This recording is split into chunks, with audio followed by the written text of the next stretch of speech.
Di dalam Islam itu kita sangat meyakini bahwasanya mayit itu tetap bisa merasakan. Oh. Ya kan ya? Makanya kata Rasulullah ketika nanti ada mayit, pas kamu mandiin dia, pelan-pelan.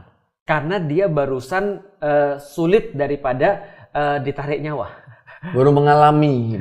Sakaratul maut. Iya. Maka pas kita mandiin, kita harus mandiin dengan pelan-pelan. Jangan sampai dikasarin gitu maksudnya. Nah, jadi mayit itu adalah konsepnya dia masih merasa. Bahwasanya ketika dia diantarkan pergi dalam kubur, dia masih kemudian merasa bahwasanya itu terjadi. Makanya jangan sampai ada yang sampai kayak nangis-nangis sampai kayak over gitu ya, apa mencakar-cakar muka dan segala macam, sehingga itu mempengaruhi nanti mayit itu jadi kayak dia harus punya beban yang lain gitu maksudnya. Bahkan kemudian ketika dia sudah di dalam kubur, itu kata Allah bagi orang-orang yang soleh sama orang-orang yang nggak soleh perlakuannya berbeda. Artinya mereka tetap merasakan.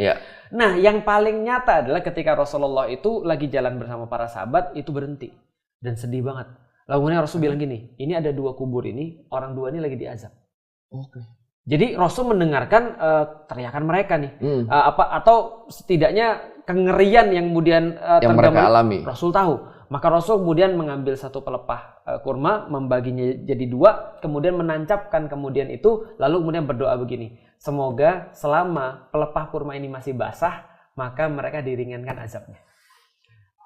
Nah, itu berarti ada gitu ya, berarti ada koneksi antara orang hidup dan ada orang yang wafat.